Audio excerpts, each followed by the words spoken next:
A reading from the book The Transforming Power of Suffering by Peter D. Haskins. Collectively, as a planet, we are aching and groaning in the pains of birth. St. Paul the Apostle was right. We are each on a path to be born again, individually, so that we can be born again as a species, a people, and as a planet. If we do not seek this inward journey past the poles of opposites, which we are stuck in, then we will fail in our collective calling to be loving and willing participants in this life on earth. In order to be grounded on earth, our age is one where we must be grounded within first. We must all travel towards our own Bethlehem, escaping Herod's troops and spies, sleeping restlessly in the shallow cave or in a damp thicket. We must all have this second birth. This birth is indeed painful. It is a birth from one state of being to another. The truth and beauty of our spiritual homeland has passed from reality to legend, from legend to story, from story to irrelevance.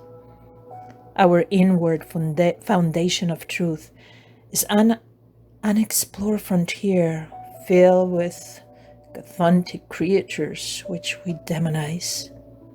Yet this inward search is where we find our true self, our unity within, so that we have unity with the universe. Our age is a sad and tragic age. We have been reduced to relating to the world only through our five senses. We have reduced our religion to shallow imitations of outward moral behavior. For example, what will Jesus do? And other such nonsense. This is the source of our inward starvation. Our spiritual diet consists of short, isolated bursts of needed insight here and there, yet we're unable to sustain these insights and truly grow from them.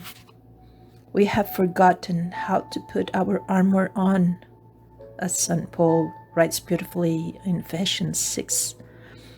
Therefore, we're unable to fend off the chaos which is going on all around us, invading our souls and infecting our minds.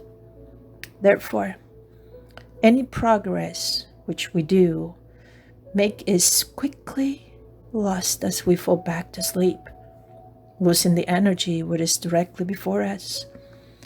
We spend our time in daydreams and chaos, never still, never quiet, never at peace, never truly at peace.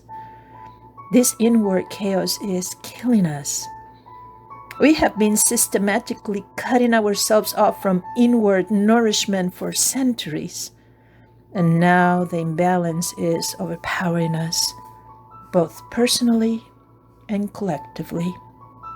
We need to find true, inward, spiritual nourishment, or we will continue to drown in our psychological and physical debris, which continues to mount higher with each passing moment.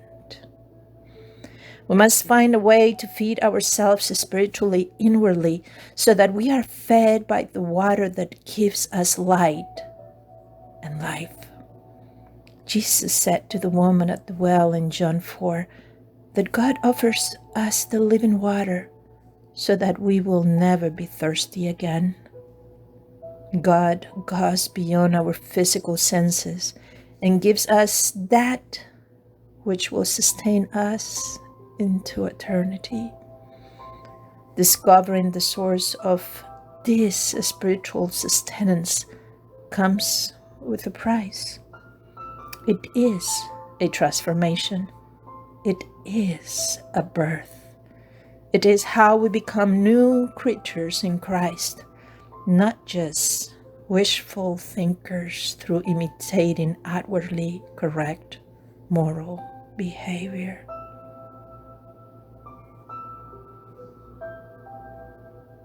This present work is an examination of these attempts through the eyes of a modern-day mystic by the name of Dr. Charles Ashnin.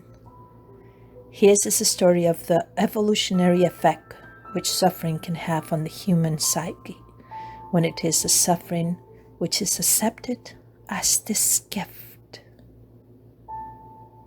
Like the saints of the early church before him, Dr. Ashnin demonstrated with his life how transformative and powerful suffering can be when it is accepted as a part of one's relationship with God, and therefore with one's relationship with the universe. That was an excerpt from the book, The Transforming Power of Suffering, written by Peter D. Haskins.